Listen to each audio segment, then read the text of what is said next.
Welcome to Blue is the New White, the #1 podcast for building blue-collar business. You know that for our industry to grow, our businesses have to grow. In order for our businesses to grow, our people have to. Here, we talk to experts in any field with actionable insight that you can use to develop yourself, your team, or your blue-collar company right now. Fortune favors action. It's just as simple as actually taking that step forward. Whether you're a seasoned pro or just getting started, join us to discover the blueprint for what it takes to stand out in the world of business. Now, blue-collar CEO and business coach, author, speaker, and your host, Josh Zolan. And you guys know how I'm going to end it, right? Say it with me. Let's go to work on 3. 1, 2, 3. Let's go to work! Hello and welcome back to another episode of the Blue is the New White podcast. I got a wild one for you today, guys. 3 guests on the show, 2 of them returning, 1 of them brand new. So our returning guests, Paige Knowles and Ken, or Coach Midgett, talk about some of the things that they've been up to since the last time they were on. Of course, Paige has yet another children's book on plumbing. Truly amazing. And Ken getting used to being on the road to conferences and trade shows, talking about the value of education in the skilled trades through his new position at Interplay Learning. Our new guest, though, Daphne Ziegenfus, is currently a plumber at Delux Plumbing and Heating.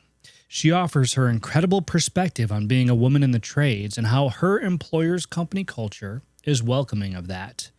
We also speak about the documentary American Plumber Stories, that featured all 3 of these incredible advocates and where you can find that.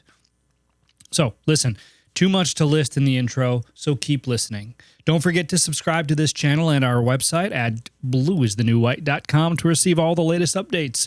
You can now find this podcast on iHeartRadio, SiriusXM, and Pandora.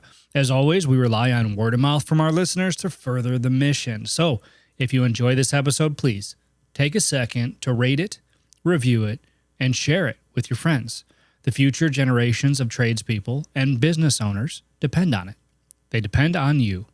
Also, if you're looking to advance your blue-collar career or propel your business, be sure to check out the brand new Blue is the New White Academy at bitnew.academy. That's bitnw.academy. Thank you again, and enjoy this episode of Blue is the New White with Paige, Daphne, and Ken. I have a team of rock stars here with me today that I'm going to introduce. 2 of them you already know, 1 you don't, and 2 of them you probably have seen, one of them you've seen all over social media. The other one you've seen all over my podcast. Paige Knowles, welcome back to the show. Ken Midgett, Coach, welcome back to Blue is the New White. Daphne, welcome to Blue is the New White. All right, so we're gonna kick it off. I'm gonna let Paige go first and kind of, instead of telling your entire story, Paige, you can nutshell it if you want, but you have been on the show a couple of times now. So if anybody out there listening has not heard Paige on the show, go back, find her episodes because they're both awesome, and give those a listen. Otherwise, go ahead and nutshell it for us and give us a little update on what you've been doing since the last time you've been on the show. All right. Well, thank you for having me and my friends back on the podcast. Basically, I went to school for plumbing. Coach was my teacher. Daphne was a fellow student. We went through the program together. And since then, I have written and illustrated 2 children's books about the plumbing industry, and they've been featured on the podcast before. Mm-hmm. But you can see in the background of Coach's video or right here, I just came out with my 3rd book, and I am studying HVAC as well as construction management. I got that degree, so now I'm just adding an HVAC certificate onto it, and I'm absolutely loving it. So I should be getting a job in that industry soon. What? So I got to ask, I know I'm already asking questions. This is what I do, get used to it. So why the degree in construction management and the HVAC certificates? Why plumbing wasn't enough? No, nothing's ever enough for me. Good answer. But I was really interested in all of the construction industry. So I wanted to continue my knowledge and learning. And as a skilled trades advocate, I thought it was my duty to know more about all of the industries rather than just plumbing. And my sister wanted to go to school for HVAC, and I joined her, and I love it. No kidding. Are you the older or the younger sister? I'm the older sister. Yeah. Awesome. She followed into my footsteps, won first place at states, went on to nationals. She got 15th place. She's amazing. She also studied with Daphne. Yeah, and now she's studying. Kidding. Well, you're a hell of a role model. Good job. That's awesome. Thank you very much for that update. And again, if you do want to hear Paige's entire story, go back, find that episode, listen to that. And it's really cool, really remarkable. So next up, Ken, also been on the show a couple of times, aka Coach. What have you been up to, sir, the last time you've been on the show? Well, I think the last time I was on the show, I was already working at Interplay Learning as the plumbing market director. Been doing a lot of trade shows and a lot of traveling since then. Knee deep in the weeds with content and getting the plumbing catalog organized. And then I had the privilege to be on with these two ladies in American Plumber Stories. Yeah, that's pretty cool. We're going to talk a little bit about American Plumber Stories in this. Before we actually talk about it, though, just in case anybody wants to look it up and they don't have time to watch the whole episode just yet, do you want to? Is there like a link or is there a way that they can find it that we can kind of just announce right now? It's on YouTube. YouTube. Yeah. Go ahead, Daphne. Yeah, it's Influence Her.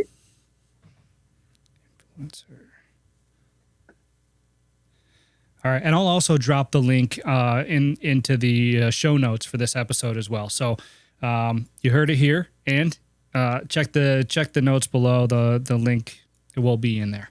So thank you for that. Appreciate it. Okay, Ken, sorry, didn't mean to cut you off there, man. Were you done? No, I've been on enough. They could just go backwards and hear the whole story. That's right. So yeah, definitely. The first episode, I believe, that Paige and Ken was a part of, you were both on at the same time. So you'll be able to catch both of their stories on that same episode if you go back all the way to the first one. Then since then, they've been on a couple of separate times as well. So really awesome episodes. Never a dull moment there. So definitely go back and check them out. All right. Last but not least, Daphne, welcome to the Blues and White. You've never been on the show before, so I'm excited to introduce you to our audience and really get to know you and hear your story, your journey. So I'm going to stop rambling for a minute. I'm going to let you tell us who you are, where you came from, and how you got to where you are today. Well, thank you for the opportunity for this podcast or being on this podcast. My name is Daphne Ziegenfus. I went to school, like Paige said, and our instructor was Ken Midgett, which is Coach, which I'm probably going to tell the audience Coach a lot because it's just a habit.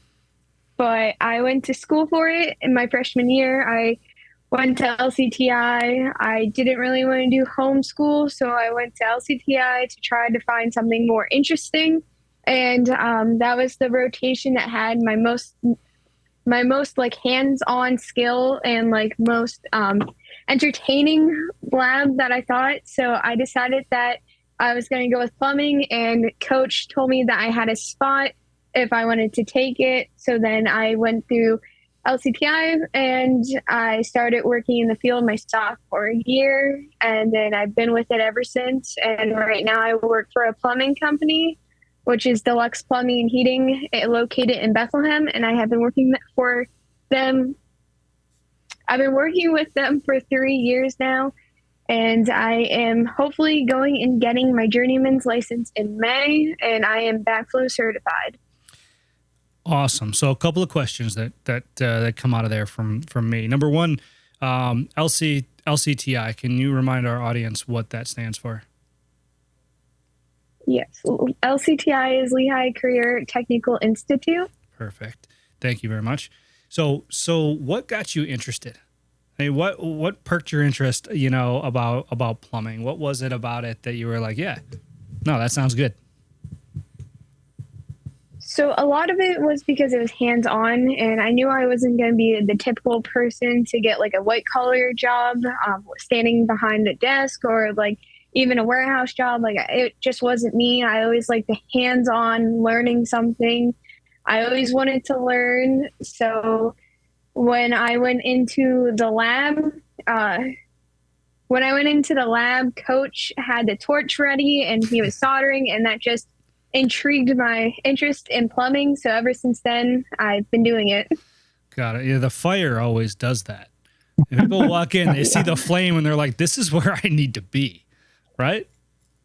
I have a question for Daphne, actually. What were your other 2 rotations? What other labs were you in? I was in early care and auto tech. So all hands on. Yeah. It was. And then I found out I didn't like doing kids' crafts. Why not? Why not? I didn't like papers or like writing down like a teaching thing. It just wasn't for me. And then I actually didn't take auto tech because there were so many papers to do just to change a tire. And I was like, I think I'm okay. Okay. Right on. So, are you still in school? I do go to night school every Tuesdays and Thursdays for between like September and April. I am technically I'm a level 3, but I've only been going to school for 2 years. Oh, okay. Very cool. We get a buy on the first year if we go to school all 4 years of plumbing in high school. So got it. Okay. Thanks for clarifying that. I appreciate that. Okay. Thank you. So what, and listen, you know, everybody knows this show. If I ask any questions you don't want to answer, just tell me to shut up. All right. But, what do your parents think about this career path for you? How is that, you know? My parents love it. My mom always likes to brag of I'm a plumber.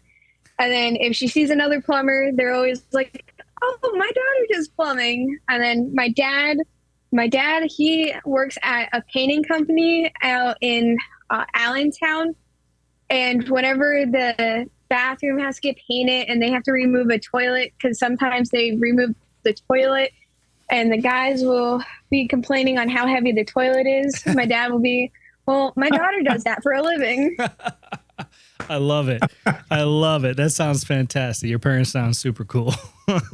You know why I asked that question, right? I mean, because it's, you know, society today, it's not something that you hear a whole lot about. You know, kids your age, when I was in school, everybody was pushed in one direction, right? It was towards college, whether or not, you know, that's what you wanted to do. That's kind of the direction that you were expected to go, you know? So I always like to ask the question, you know, because I do see in this day and age a shift in mindset, you know, and it's not everywhere. It's not all the time, but it is there.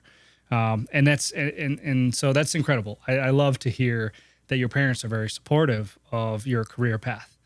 That's great. Okay. So moving forward, you said you were getting your journeyman's license. Is that right? Yes. How long is that going to take? So I am trying to get my journeyman's license at the moment. So you have to be 21 to get it. But like I turned 21 like maybe a week before I take the test. So I'm trying. But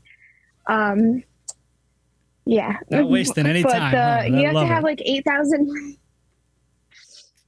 Yeah.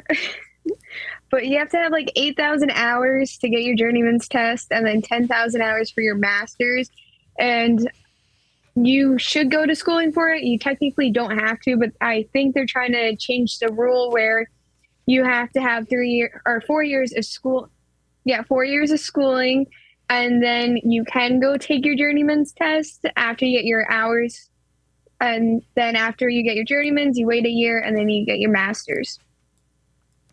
Awesome. Thank you for clarifying that for me and our audience. You know, those are the types of technical details that sometimes we miss, and it's important to know, especially if there's anybody out there still listening, you know, to the show that is considering a career path, you know, in plumbing. So that is That's great. So, how did you get hooked up with the employer that you're with now? You said Delux Plumbing and Heating. Is that right? Yes. So it was probably right after COVID. Like it was still, COVID was happening, but I worked at a different company and I just didn't fit well with that company. So I left that company and then COVID happened, and it was the November of 2020. I was talking to Coach, and like he was very helpful, and he helped me get employed with Delux Plumbing and Heating. And I went and did a job shadow like a month prior, and then I was like a runner up. There's like 5 of us. It was like me and 4 other guys. We went and job shadowed, and then the company basically picks who they want, who has the best attitude and then the work ethic and all that. And so I ended up getting hired through Delux Plumbing and Heating when I was a senior in high school, and then I ended up working there ever since I graduated. That is cool. Congratulations. Thank you. On having a great attitude. I love to hear that. So I got to ask, what didn't work out with the first company? So the first company was just starting up. So it was like me and another guy, and he didn't really have a work truck. It was more of, there was bins and you had to go through the bins, which it was nothing wrong since he was just starting. It's just, I like to be organized and having a neat and clean workspace. And you can ask the guys, like I try to keep my work truck now organized and clean. Very picky. It's probably the cleanest truck in the company. Yeah, is that right? Close to it. I love that. I love that. You would have hated me when I first started. I had one of the worst trucks you'd ever seen. I got better as I got older, but yeah, I struggled with that organization. So I always respect a clean truck, especially now as the owner of the business, and I see from a different perspective, what that means, definitely appreciate a clean truck. So that's awesome. I love to hear that. Okay. So that one didn't work out. So then you got hooked up with Delux. And so you said you started there when you were 18. So you've been there, what, a couple of years now?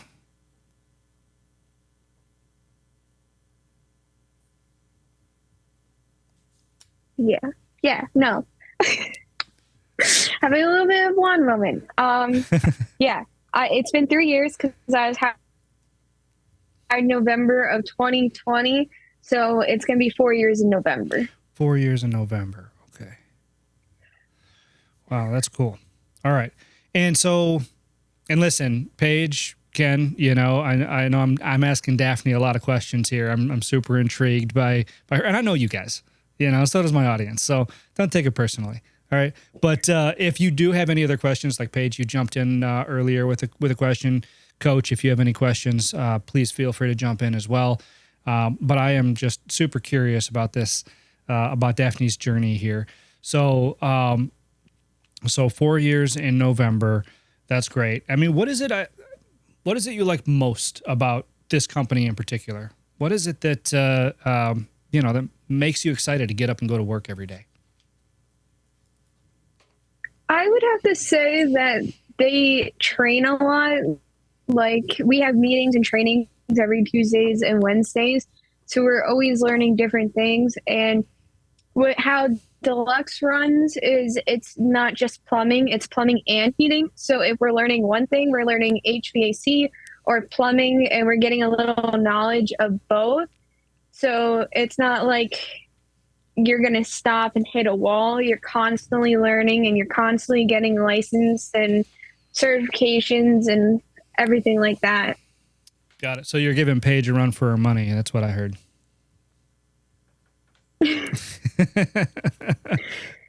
That's great. So Paige, are you currently working for a company? I have a job shadow coming up, but I don't have a commitment to any company yet. No. Okay. So talk to me a little bit about that job shadowing coming up. I actually met them. There's Skills USA is a huge part. It's always been like something that I'm been very involved in. I went to the district competition to help out, to network, and to make content because I'm part of this group called Skills Jam, and they make content for it, whatever. But I was there.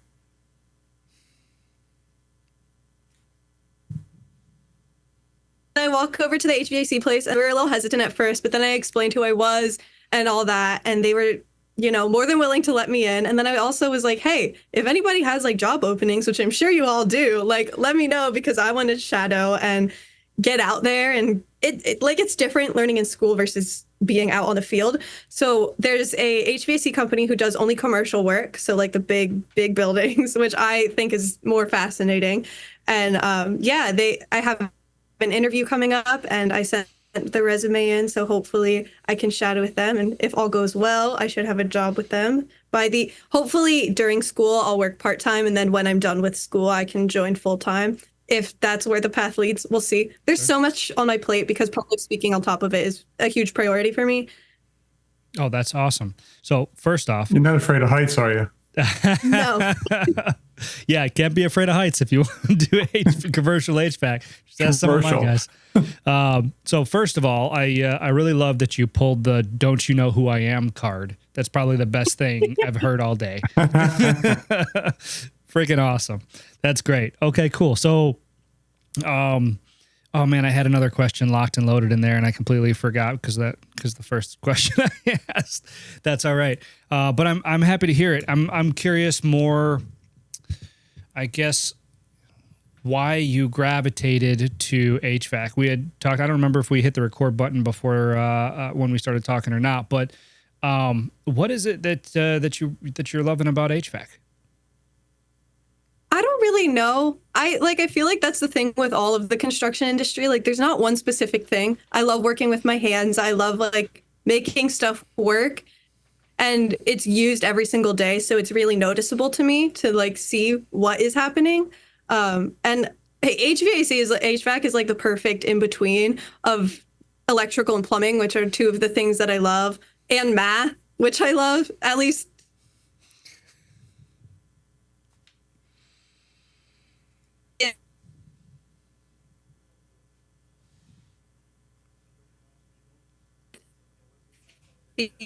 In lab, we've been doing a little. Yeah, I think so too. Josh. There we go. We're back. Sorry about that. Keep going. I still got that. Just a little hiccup. You're good. Okay. I was done. Oh, okay, perfect. No, that's great. And I think we've talked before on the show, about the fundamentals, right? And sometimes these fundamentals are transferable skills. So, once you get your hands dirty, right, in plumbing, it's super easy to expand that curiosity into other trades and other areas. And Daphne, I mean, after talking, with you, it sounds like, that's kind of a big thing that your employer does is give you those opportunities, to be able to transfer that skill set to another trade. So really, really cool stuff. That's why I dig these questions. So I'm curious, Daphne, back to you. What do you hope to gain, from this career path? And when I say that, I know it's kind of a broad question, but I'm asking, what do you have a goal? Do you have a place you want to get to? So I do have a goal. I have like a 5-year goal. So my goal right now is to get like my master's degree after I get my journeyman's, and then I'm gonna stick with plumbing, but I do want to get my electrical license. So I do want to learn electrical. I know like the little basics of it, but I want to get more into depth and try to get my license for it. And then as much as I like working with Larry, which is the owner of my business, I do want to start hopefully my own business in like the 5 to 10 year. And it helps because my boyfriend, Ian, he's actually in plumbing, and we met in Coach's lab, and I've been with him ever since high school. So the plan is to open up a business with him and do a plumbing business and then do electrical with it. Oh, that's awesome. So, and he couldn't tie her shoes, Josh. Let me tell you right now. That's awesome. I was just about to call Coach a matchmaker over there too, and here he is. He can't tie her shoes. Oh, that's awesome. I love to hear it. No, that's incredible. So there's a couple of things to pick apart here. Number one, I love to hear that you want to go into business for yourself. I think that's an incredible goal, and especially for the next generation of tradespeople. I think that there's a lot that I've only known you for 34 minutes, and I can tell that there's a lot that you can bring to the table in that regard, and so that's exciting to me. When you say you want to get your electrical licenses as well, is there still a spot in the company that you're working with now that would allow you to utilize those electrical licenses? So Larry just got his license, and then we also have an electrician that I'm pretty sure has his license, or he is going for his license. I'm not too sure. He's still a little new, but he has been with the company for a few months, so it has been working out. And I have talked to Larry about cross-training a little bit, which I'm kind of at the point where I want to focus on plumbing, get my master's in plumbing, and then switch since I am younger. So I kind of got ahead of the game so I can have more time on adventuring into the trades. Okay. Very cool. I like that. So I'm going to shift it a little more. I'm going to ask you some more tangible questions about the company you work for now. So just transparently, right? We've talked about this on the show, and I think Ken and Paige, we've both had conversations about this too. But women in the trades, right? And we all talk about the skills gap that we're seeing and stuff like that. And women in the trades is becoming more common, which I love to see. We all love to see, but it's still not the norm, right? And so I'm curious from your perspective, Daphne, what your employer does to accommodate you as a woman in the trades, or just, create, I shouldn't word it like that, but maybe create the culture that's conducive to, that being a welcoming atmosphere.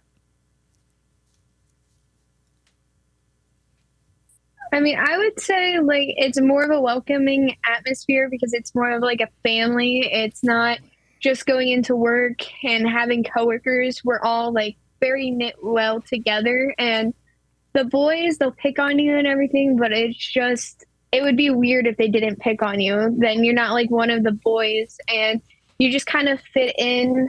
And it does help with the office that it is a younger company, so there's a lot of people that majority of the company is ran 30 years and younger. Most of the employees are mid-20s, early 20s, right out of LCTI. They've had job shadows constantly, and it's more easier to talk to them. And there's office ladies that are very welcoming, and you can come back to the office, talk to the ladies, figure out your schedule. It's very welcoming. Welcoming. I love that. That's a word I heard you say a couple of times.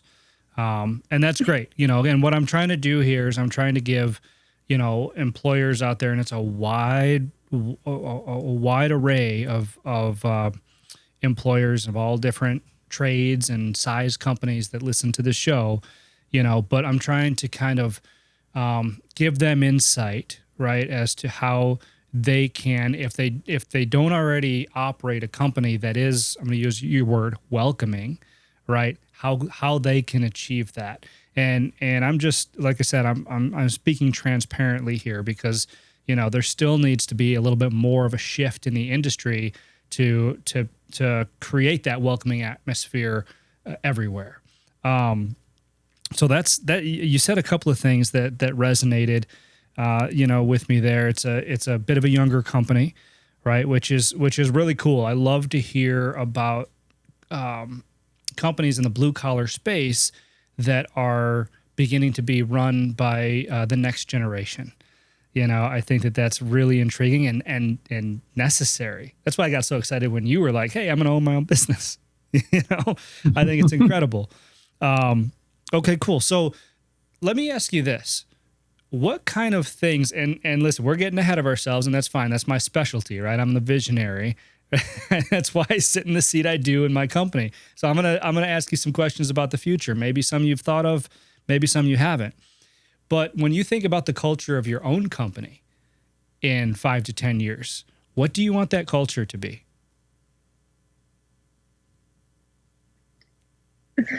Yeah. I think, yeah, that's a little bit of a hard one. I love it. I can't always ask the easy ones. I guess the culture that I would want is a very well front.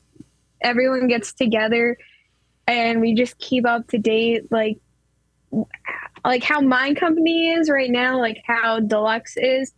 We have outings. They did a fishing trip one year. They've done picnics. We had a gala to celebrate their 20th anniversary.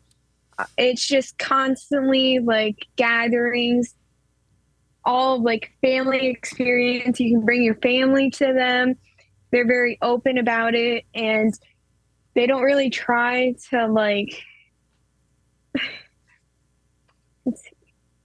they don't try to push it on you, but they are it's very much of like a family. Yeah. That's cool. I like that. I like that a lot, and again, trying to get to the heart of some takeaways here. So there's like there's a togetherness aspect, right? So in my company, we call it a one team, right? It's everybody working together, but also kind of sharing in things that aren't 100% work related, is kind of also what I'm hearing when you say like outings and picnics and things like that. Funny story. We actually had our 20th anniversary company outing last year as well. So little similarities there. That's pretty cool. And it is, you know what? It's things like that I think creates a sense of, what do I call it? Unity, teamwork, belonging, maybe, where when everybody is there and collaborating with one another and just having genuine conversation. There's a different feeling than when you walk into the office and it's, hey, tell me what happened on this work order. Why is this cost discounted? Who is, why is the customer breathing down my neck and telling me you did something wrong? There's all these other sidebar conversations that if you don't balance it with exactly what you're talking about, Daphne, it can get a little disenchanting. Is that a good word? I think so. Yeah. So that's why I'm poking and I'm prodding and I'm asking, because it's important. It's important stuff. Very cool. So what haven't we talked about? What else is there that we need to talk about? Paige, Coach, you guys have just been sitting there listening. How about you contribute a little bit, huh? Come on. I'm just, I'm going to go. I'm going to tell you that I'm just so proud to see these two young ladies here. I'm just super proud. It's hard not to be emotional. No, that's, and I love to hear that. And your passion for the industry has always bled through in our conversations on and off this show. You know what? I will dig in to you a little bit, Coach. With something that we had talked about on the phone as recently as, when was that, Friday? The importance of EQ. Okay, so EQ being emotional intelligence in the skilled trades, right? We had a bit of a conversation about this, and as I've shared with you, I've got these courses coming out teaching soft skills. And EQ, I've kind of put a pin in for now, but I'd love to hear from you why the observance of EQ is so important. Yeah, I think it's super critical in today's work climate. It doesn't matter if you're in a skilled trade or an office setting. I've done a lot of research, a lot of reading, a lot of audio books about it, and the more I read about it, the more I realize how important it is in the workplace. Because it helps promote a lot of other skills that we all strive for. So, you want to be a good communicator, you want to be a good listener, you want to know how to communicate with other people and ask the difficult questions, have the difficult conversations. It helps get you in those places a lot better than without that education. I also think there's it's gotten much better than it was, but there's still room for improvement. I mean, Daphne said, mentioned about kidding around, and even that is okay. But when other people have had other experiences, it's not kidding around. It's somebody going home and they're just distraught because a journeyman screamed at them all day long, or, just condescending comments. I just told you that yesterday. That stuff is just so ruining of the industry. And, we're trying so hard to get people to come in, and then somebody that doesn't understand the impact of acting that way to an apprentice is just, it's sad, because they don't need to put up with it. Yeah, no, that's a good call out. I appreciate you kind of circling back to that, because there's a lot of truth to that, right? There's a very fine line, and I think what draws that line is respect. You know, I mean, I've seen it in, out, and around the industry, and it's true. And actually, honestly, Paige, and some of your social media posts, I've seen some of this commentary as well, and your responses are always spot on. By the way, like just super, super good, super cool. But it's a little bit of a glimpse into kind of what we're talking about. Some of them are in good fun, in jest, whatever. But I've looked at some of them and I've kind of done that. Like, I mean, I know what I'm talking about, right? It's all about respect, because people can say the same thing, but it's just a level of like, you're learning and I understand and like I support you, versus these dumb people, young people don't know what to do. Like it's a huge difference, just like the intention and the respect. Yeah. Yeah, absolutely. So you said you do, Paige, you said you do some public speaking now. Is that right? Some speaking on behalf of the trades. How is that going, and what does that look like? It's been going pretty well, actually. It's picking up more and more. The more energy I put into it, the more I see out of it. I think that's my passion. That's like my main purpose, because there wasn't a lot of support. Obviously, I had a lot of support going into the industry, especially with Coach. Like, he helped 10,000 times, because if it wasn't for him, I probably would have tried to drop out. I'm serious. Do you remember when I would like broke down crying in lab, and you were just like, it's okay, you're gonna be fine, and like you helped me through it? Like, that means so much to me, and I would have probably left if it wasn't for that. So I had a lot of support, but I want to be that support for a lot of other people, because they don't even know what their options are. So just explaining some of the avenues that they didn't think were available, and then also just like having that support. And if you want to have a conversation, if you're having doubts, like if you just need someone to be a positive reinforcement, that's what I want to be. Oh, that's cool. I like that a lot. I admire that a lot. And there's a lot of power in that too. I'm no stranger to public speaking myself, and although it can be terrifying setting foot on that stage by the time you're done. No, it really is. You know what? And it's so funny too, because people come up to me and they're like, dude, you must be such an extrovert. I'm like, really, I'm not.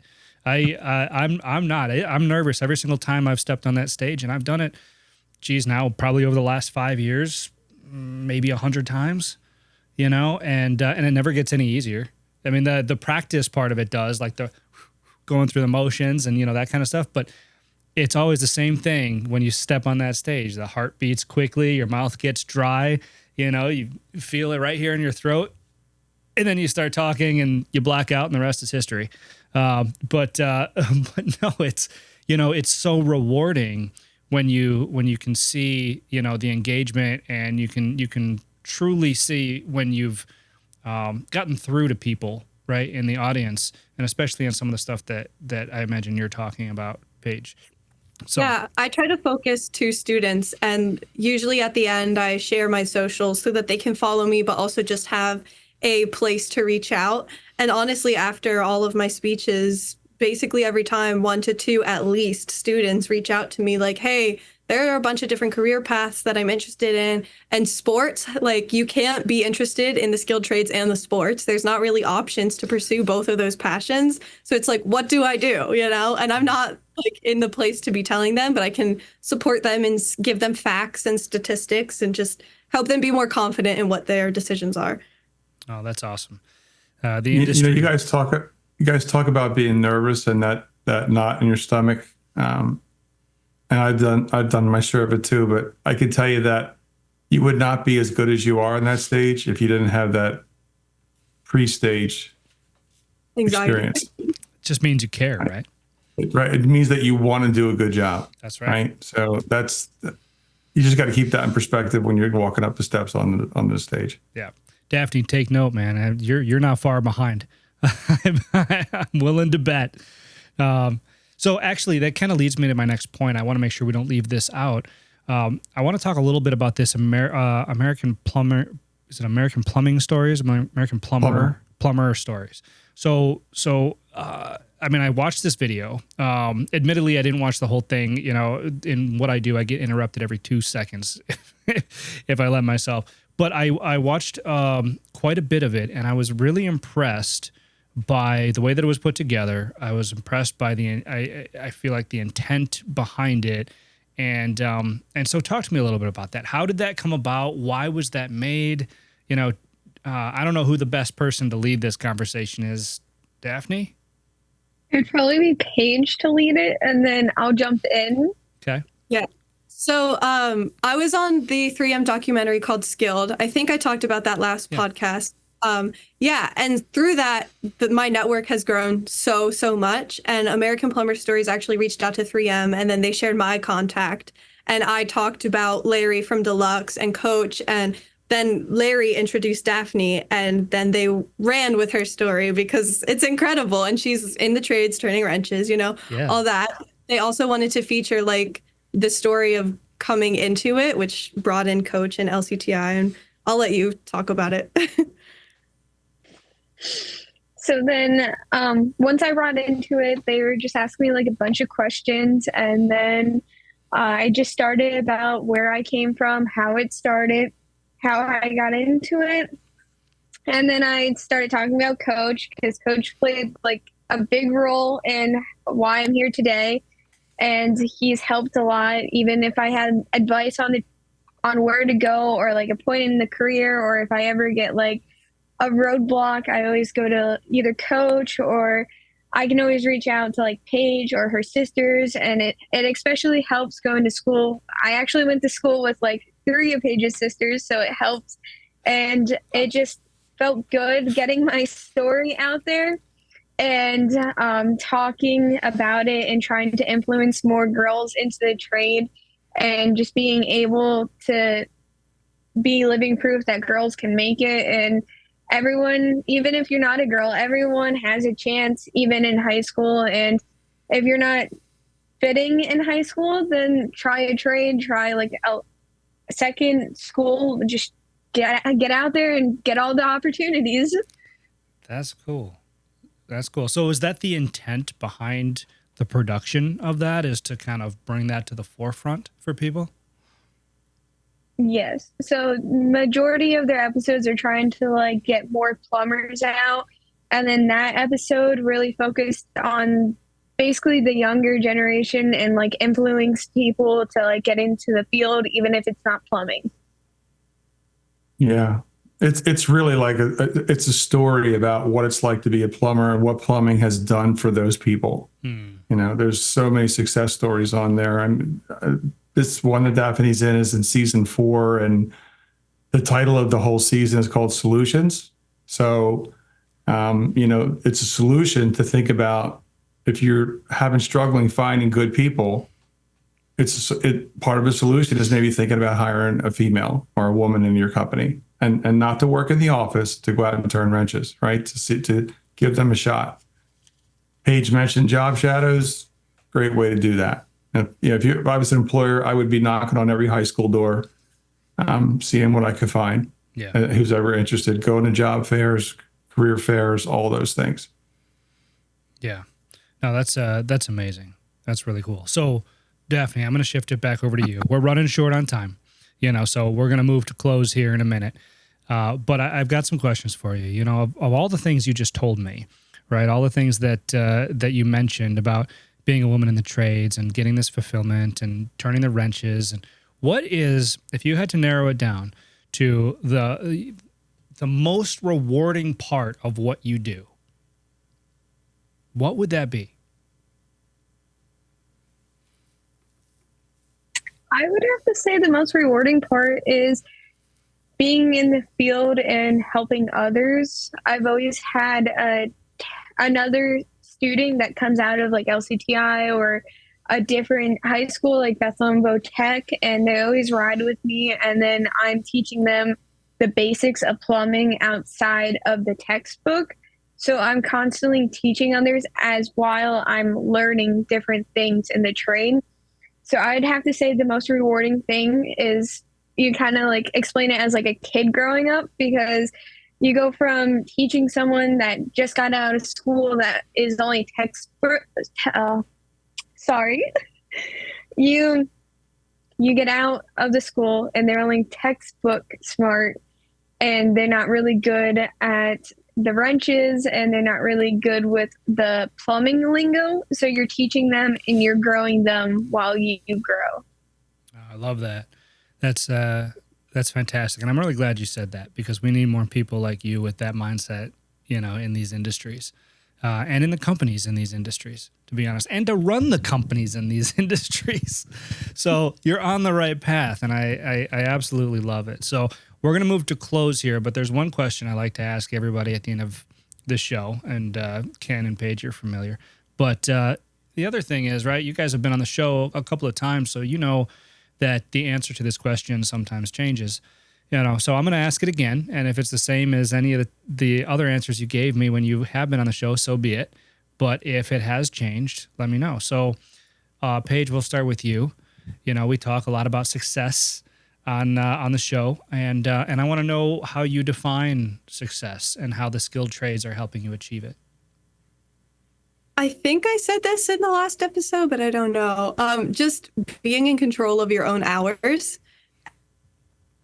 And I don't know, once you get to a certain point, you have that skill level. So even if you like aren't working a 9 to 5 with a company, you have that skill set and you can always like make that money if you need to, and you can be in control of your own hours. So, yeah. Control of your own hours. I love it.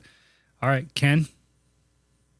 Yeah, I think I probably said this 100 times, but you know what? If you love what you do and you really know that if you're a giving person, you know that you're giving back to people, especially the people in the trades. To me, that's all success. And these two are pictures of success. Yeah, that's why they're here talking to all of us. This is that's fantastic. All right, thank you for that. Daphne, last but not least.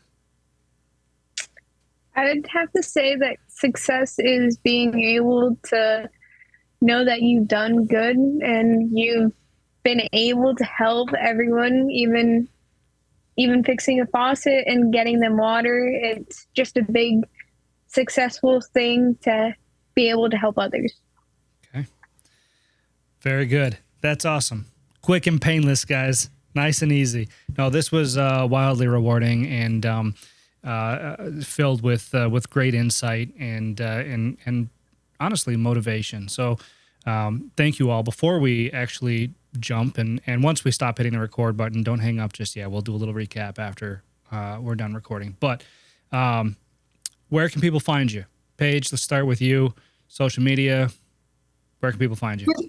Everywhere. Maybe I need to be changing that handle soon because it's like HVAC Paige now, but now it's Plumber Paige. YouTube, TikTok, Instagram are the main platforms.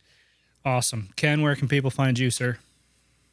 LinkedIn, interplaylearning.com, and Instagram. Right on. Daphne? Masterplumber.01. Thank you. Daphne? You can find me on TikTok or Instagram. My username is ziggy.dgz. All right, got it. I'll do my best to link everybody's handle in there on these as well. And when we post the clips, we'll make sure we tag everyone. So everybody, Paige, Daphne, Coach, thank you so much again for coming on the show, spending your valuable time with me, with my audience, you know, kind of giving us a glimpse into what you do, why you do it, why you love it. Thank you so much. Thanks for listening to the Blue is the New White podcast. Be sure to subscribe to get the latest episodes. For more, please follow at Josh Zolan on LinkedIn, Twitter, and Instagram. Or visit us at blueisthenewwhite.com, where we create success, not debt, and build blue-collar heroes.